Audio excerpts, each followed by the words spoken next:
Oh, okay. Oh, something happened. Okay. So in this presentation, I'm going to talk about the incidence, creation, and early days of the Potato Virus Research Station, the PVRS, an institution established in 1926 in Cambridge to study and find ways to control a newfound type of plant pathogen impacting potato yields, viruses. I'm particularly interested in the efforts of the station's first director, Radcliffe Salaman, to obtain virus-free potato stocks. Following his idiosyncratic career, pre and post-creation of the PVRS, allows us to better understand contextual and epistemological continuities in the study and control of different pathogens within early 20th century plant pathology. Furthermore, Salman stood at a crossroads between different ways of science making, connecting the approaches of both plant breeders and scientists. This gave him the ability to navigate the often contradictory interests of different groups, from potato growers to government officials, and the confidence to propose ambitious but also contentious nationwide potato disease control schemes. As many of you know, potato growers in Britain, as elsewhere, rely still today on the provision of certified disease-free seed for their activity. While here I investigate some of the incidents of this practice, especially in what concerns potato virus diseases, my objective is not to delve into the details of the system in place today.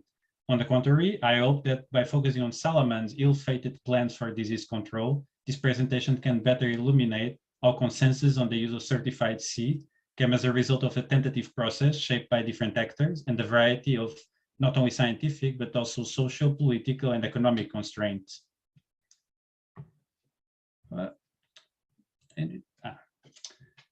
Salman, having been forced to abandon his medical career for health reasons, became an amateur geneticist, settling on potatoes as a research subject in 1906.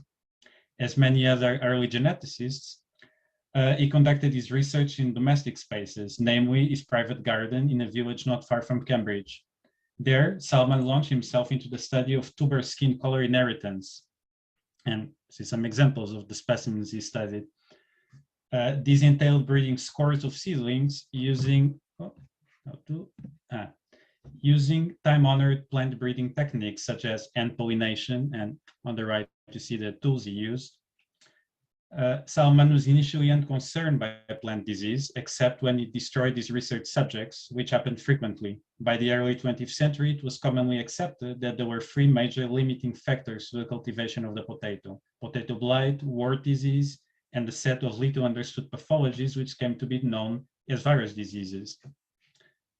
Salaman encountered them all during his experiments, eventually stumbling in the early 1910s upon some very promising blight-resistant specimens, a desirable trait he then attempted to map along Mendelian lines. And this is one of the wild potato plants that, there's a long story here, but basically this is one of the plants he was using on his experiments, crossing it with domestic potatoes. Salman's forays into potato genetics gained him the support of the School of Agriculture of the University of Cambridge. However, professional potato breeders were also an important part of Salman's scientific network.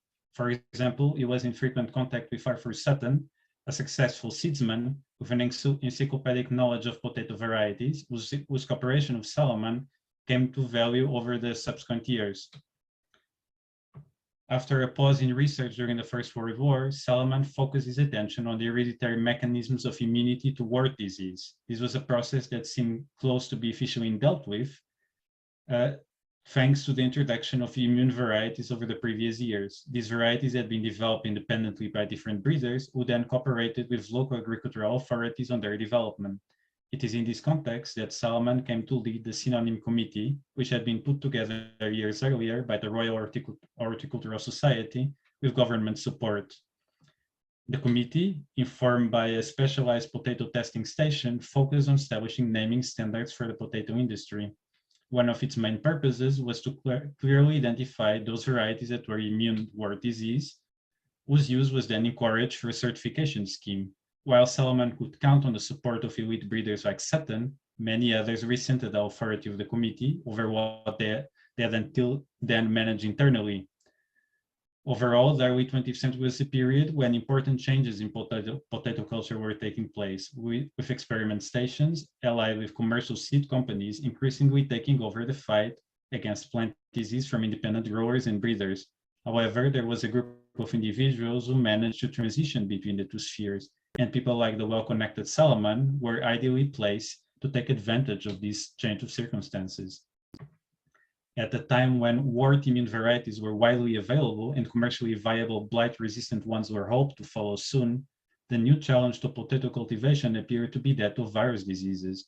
These were believed to be caused by little understood pathogens that could not be cultured in vitro, that were too small to be visible under the microscope, and that could not be filtered out of solutions in the same way as bacteria. Gradually, throughout the 1900s and 1910s, age-old designations for potato disease, such as curl, as you see it here, were abandoned, and new pathologies thought to have a virus origin were identified and named by scientists in Germany, Netherlands, and the United States. This is not fully correct for the virologists here, but it's just so that those that are not virus researchers have an idea of what I'm talking about.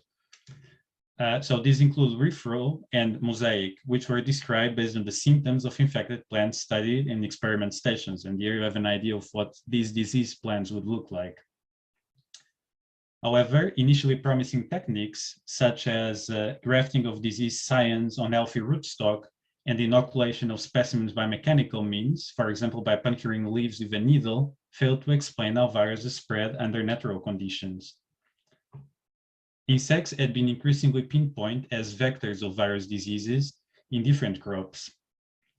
And in fact, in 1920, rudimentary insect-free glasshouses, Dutch plant scientists had built at Wageningen, helped them confirm that aphids appeared to be the vectors of potato virus diseases many had been looking for. This suggestion aroused the concern of important figures within the British agricultural scientific community, who, in the difficult post-war years, were especially eager to protect one of Britain's staple crops. So that small thingy there is an aphid, just above the finger, and they are omnipresent. So it was very concerning for agricultural administration to find out that there were vectors of disease. These things start moving fast from this point onwards, and in late 1921, the Ministry of Agriculture and the Royal Agricultural Society jointly organized an international conference on potato cultivation. One of its main purposes was precisely to allow British scientists to become abreast of recent developments in potato research abroad. There were a couple of aspects of potato virus research that specially attracted the attention of British agricultural authorities. One, if it was possible to create a disease control certification scheme like the one against wart disease, but applied to leaf roll and mosaic, a suggestion that was received negatively by the potato growers present at the conference. And two, why were colder and wetter areas, for example in Scotland, reputed to be the origin of healthier seed potato? It was widely known that Scottish seed potato producers had a stranglehold on these markets, supplying most of the seeds sold in England by companies such as Sutton's, which kind of sponsored the conference, as you see there. Yet, many question if alternative locations for potato seed production could not be found elsewhere in Britain. In any case, different institutions around the country were charged with following these two avenues of research. And interestingly, during the early 1920s, Salomon remained a peripheral figure in the virus research milieu, a wealthy independent scientist who conducted experiments on his home garden using makeshift insect-free containers. Yet, his role at the head of the synonym committee made him respected and, more importantly, well-connected within the Ministry of Agriculture. Salomon's speech was that, according with his calculations, potato virus diseases reduced crop yields in between 30 and 50%, costing Britain between 5 and 10 million pounds a year, and rapid action was thus needed to put an end to this waste of resources. To the surprise of many, he managed in 1925 to be invited to lead a prospective research station focusing on potato virus diseases, the PVRS, which was based in Cambridge, where he already had extensive contacts at the School of Agriculture. Salomon then spent most of 1926 traveling around Scotland and Ireland, collecting immature tubers who appeared to be healthy and learning about virus diseases. Following the example of research stations in the Netherlands and Ireland, he put great emphasis on having an insect-proof glasshouse built at Cambridge. In any case, the PVRS initially encompassed little more than this glasshouse and the potato library, that was the storage of healthy stocks. All these spaces were regularly fumigated to control any possible unintentional insect presence. And here we see how they were made insect-free with these wire gauze trappings, the glasshouses themselves, and well, the potato storage.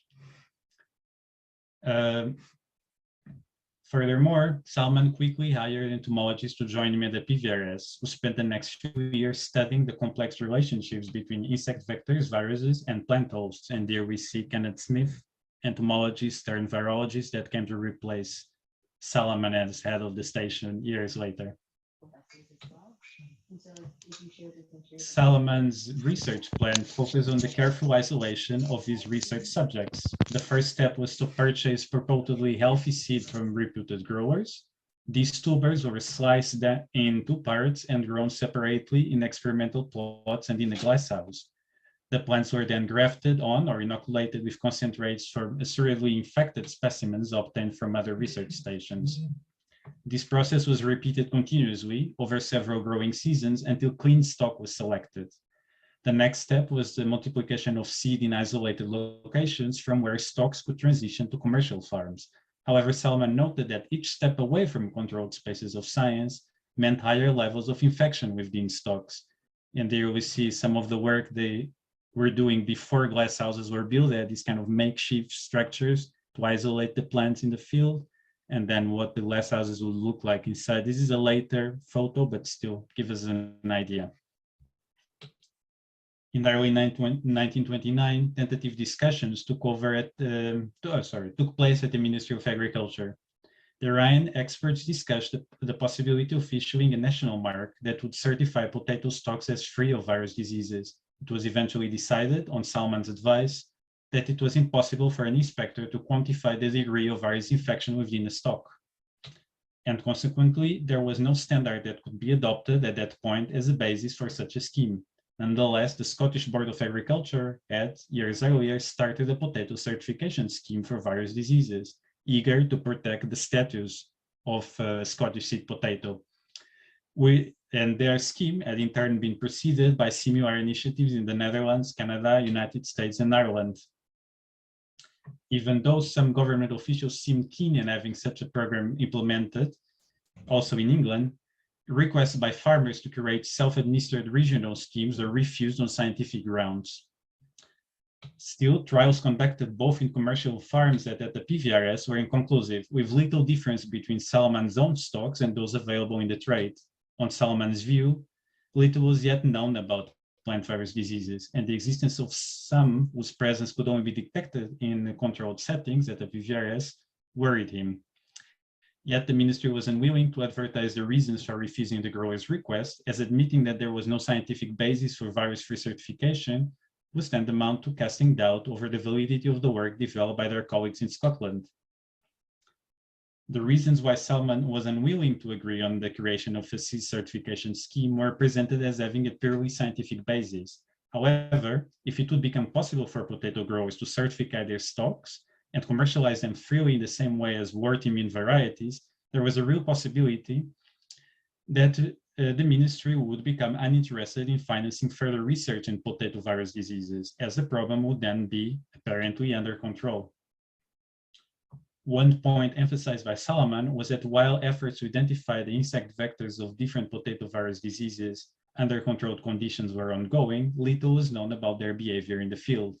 Plant pathologists worked under the assumption that windy and rainy areas would be comparatively free of aphids and thus safer from virus infection. This pushed Salman, accompanied by an entomologist, not Smith, a different one, to conduct a 2-week research trip around the Outer Hebrides in Western Scotland, where the weather broadly matched his requirements. Salman believed that the sea winds served as a natural protective mechanism in favor of potato cultivation, and was happy to learn that despite being nearly omnipresent elsewhere, aphids were almost absent from many of the islands he visited. Salomon felt that his long-held focus on isolation as the main means of defense of crops against virus diseases was vindicated and rapidly designed a complex virus-free seed production scheme based on his findings. The objective of Salomon's scheme was that all seeds sold in Britain would originate from tested virus-free basic stocks. The poorest potato obtained at the PVRS would be sent to a set of Scottish islands where, after 3 years of multiplication in successively bigger islands, it would be sent to potato growers in mainland Scotland to be multiplied for 2 more years before being finally sent to East Anglia, where it should not be grown for more than 1 season. In this way, from about 7 pounds of seeds sent from the PVRS, many tons could be obtained in just a few years. Thanks to the scheme's cyclical nature, Salomon believed that virus diseases would have little opportunity to establish themselves, and that the aphid threat would become negligible, as in fact the potatoes would not be regrown. To placate some of his opponents within the ministry, Salomon suggested that the scheme could be extended to some regions of England and Wales in the 4th and 5th years. However, he underlined the importance of protecting the credited status of the stocks and alerted that growers would likely be inclined to save some of their potatoes to use as seeds, thus breaking the scheme's circular nature. As in the case of wart-resistant varieties, Salomon expected resistance from some sectors of the potato trade. However, government officials saw the cost implications of having the PVRS, or a different organization proposally created for this effect, charged with overseeing the scheme, and were less than enthusiastic. Overall, the main point of contention was the different understandings of virus-free between Salomon and an increasing number of government officials, members of the potato trade, and even other scientists. In fact, researchers based at Bangor in Wales proposed a competing seed potato production scheme, where they suggested that the possible answer to the aphid problem was simply to learn to live with them. For most entomologists, the best way of dealing with egregious pests was avoidance. This could be achieved by studying insect life cycles, their habits, and planning the agricultural cycle around them. This contrasted with Salomon's more aseptic approach, possibly a consequence of the extensive use of insect-proof facilities at the PVRS and his interest in disease control for breeding. Potatoes were either immune to wart disease or not. Such clarity seemed impossible when controlling virus diseases. Ultimately, if the percentage of infected plants did not prove uneconomical, potato growers did not care about the purity of stocks. By the late 1930s, officials at the ministry had been forced to admit that, from a commercial point of view, absolute purity of stocks was not needed. Moreover, the rapid development of chemical insect control methods led many to hope that aphids themselves would soon be easily controlled. Here you see the idea they had for a seed potato scheme based on Northern Wales, and these photos of aphids were done by a researcher called Maldwin Davies that is very interesting at this representation, just based on his work, was very inventive, and he was one of the people that Salomon was in touch with. They competed, but they also cooperated in different ways. Significantly, when Salomon retired in 1939, the PVRS was pushed to focus solely on fundamental research, definitely pivoting away from field experimentation in favor of greenhouse and laboratory-based approaches. As Salomon feared, the potato was no longer prioritized, and the research scope of the station was enlarged to encompass all plants. It became the Plant Virus Research Station. And here you see that Smith quickly started working with other solanaceous plants, and the focus became the viruses themselves, and potatoes were just a vessel for the virus that they wanted to study. PVRS's potato collection was surrendered to the National Institute of Agricultural Botany, or NIAB, which throughout the 1940s came to rehearse a scaled-down version of Salomon's scheme. This was done using Northern Irish facilities to propagate virus-free stocks, which were then sold to the potato trade. A national mark was indeed instituted, and the certification scheme established. In any case, absolute freedom of disease at all levels of potato cultivation was in most cases never achieved or deemed necessary.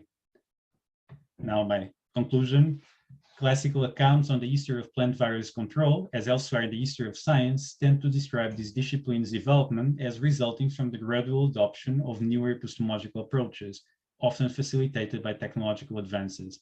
However, it seems that research into plant virus diseases, far from being only a neutral unfolding of events brought forth by scientific expertise, should be understood as well in the context of an increasingly dominant governmental regulatory apparatus that favored certain actors or interpretations depending on its interests. Plant scientists, potato breeders, and government officials competed, conflicted, and negotiated between themselves over how to best produce the crops needed to feed Britain.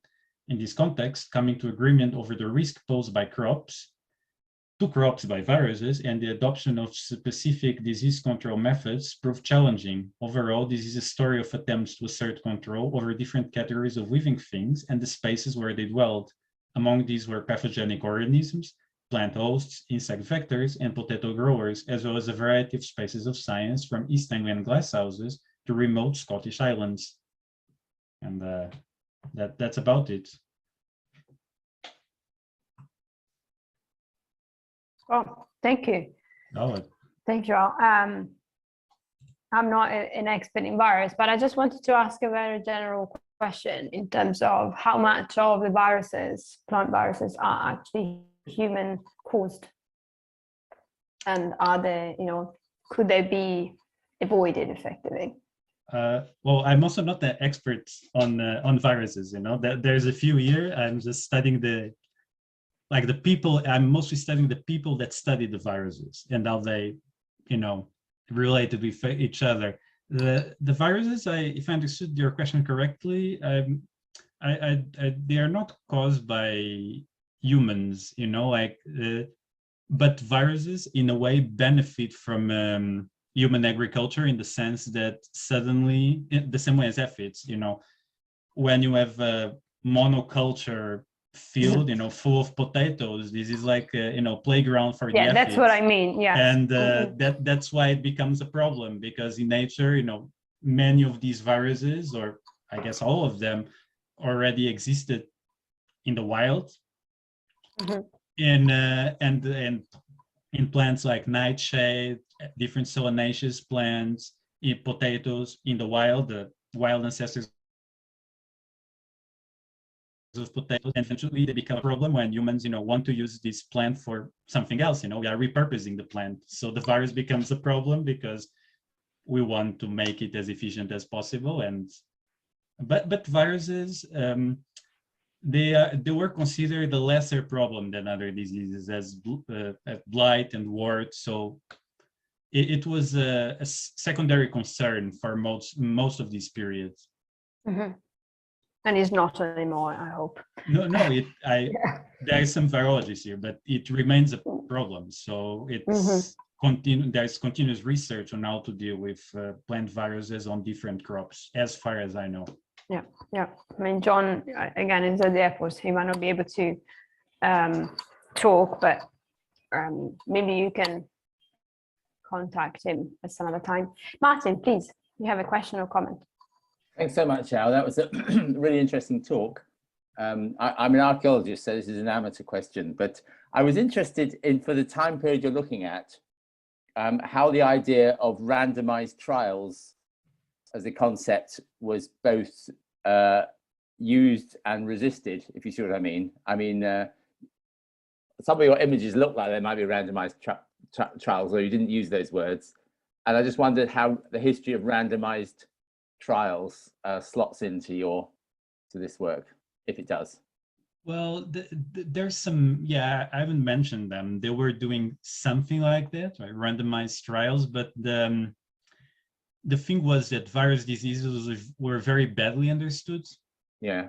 They described it as, they were looking for a black cat in the cellar, and they were not even sure if the cat was there. So for a long time, the viruses were just a possibility. This was the hypothesis that this exists. They were very badly understood. So the idea, when you are doing some randomized, you're always sure they were not missing something, in the sense that, because they were not even sure what they were looking for. Yeah. So they could only see the symptoms. So it was very, and the thing is that they could spread, the disease could spread very quickly. So you do a randomized trial, but at the same time, it's enough that a plant, or even a plant that is not even in your field, is somewhere nearby, is infected. that your trial is worthless. Is enough that one single plant that you overlook is infected, and this destroys the whole thing, because the MDFs are going to spread the viruses all around the plants again, even though you found nothing, because you happen not to found this single plant that was not infected. Yeah. That was infected. I'm sorry. Yeah. So it's I didn't go in that direction here, but No, there were some debates concerning that. Yes. Yeah, the subtext of my question is I believe it's right that within medicine, within human medicine, randomized trials start about the mid-40s. And for a number of things, I get the impression that agronomy and crop science was like maybe 20 years ahead of medicine in that form of experimental design. But I thought, but I didn't know whether your work shed any light on that. I focus just on the agricultural side of virus research, because the medical side, the biomedical side, is very well covered. There's different people working on that field. No, but the point is how early the agronomic stuff is. You know, the medical side is kicks off from about mid-40s, and it sounds from work like yours, there was experimental design moving in that direction 20 years earlier. So it wasn't about it was just I was just saying, it's a bit of the backcloth that the biomedical research does in terms of experimental design doesn't kick off until the mid-40s. So I was just interested if no, you're right about that.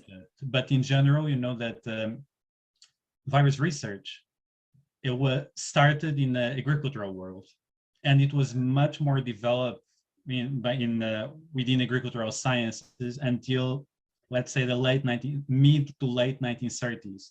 And this is admitted by virus researchers at the time, that the first virus to be discovered was TMV, tobacco mosaic virus, and it was found tobacco plant. And much of the first big discoveries in plant viruses. And so until, let's say, the 1940s, those studying animal viruses, including human viruses, were catching up to agricultural researchers. So it's quite interesting that now there's much more about the biomedical side, when actually these people were the pioneers of virus research in a way. Yeah, very interesting. Thanks. Thank you, Marty. John actually said that plant virologists are likely to have been influenced by Rothamsted experiments. So that kind of address Martin's point, I guess, as well. Any other questions or comments? Ryan, you said that you had lots of questions, so that the presentation was going to be different.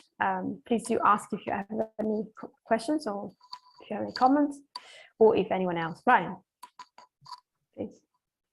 Way to put me on the spot, but I kind of set myself up for that one, didn't I?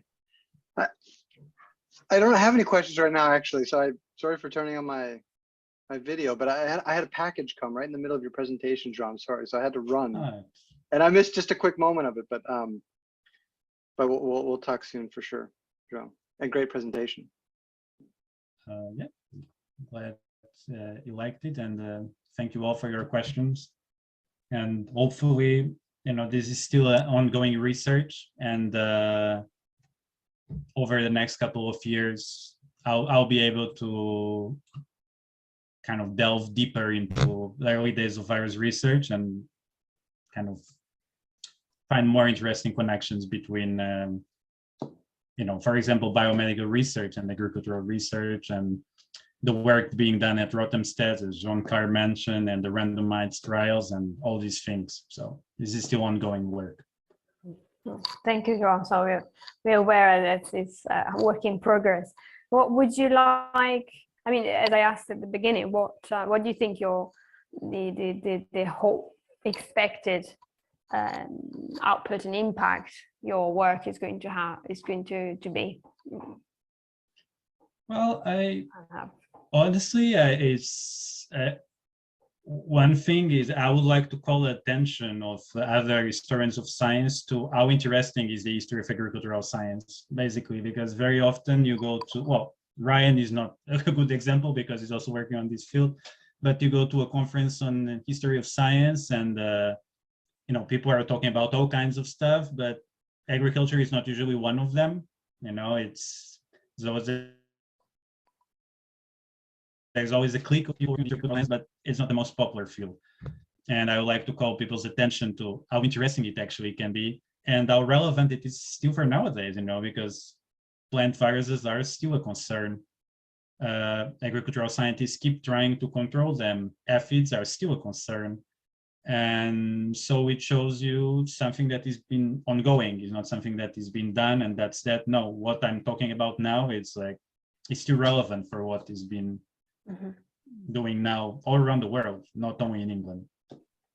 What would you say are the major gaps in the field and bridges that need to be built with other disciplines? Well, there's someone that would be better than me to talk about that is Sarah Wilmot, that is the librarian and resident historian at the John Innes Center in Norwich.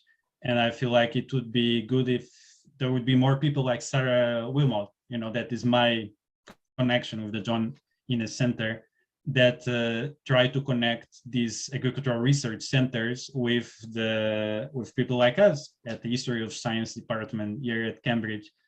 And it is not the first agricultural research center I work with. I've done it elsewhere, back in Portugal. And I really feel like it would be very useful if there would be more, interconnections. There would be opportunities for research, for historians to be involved, for example, in the organization of archives and libraries in these institutions. And and also something as simple as interviewing some of the researchers that are retiring, because I've talked with some people over the years that are kind of wealth of information about the early days of, in this case, virus research, but it can be anything else. And I feel like, historians should be involved on this and trying to capture this information while it's still available. I'll make sure that I put you in touch with John then. Well, you had to capture him. Any other questions or comments? No, that's about it. Before we wrap up?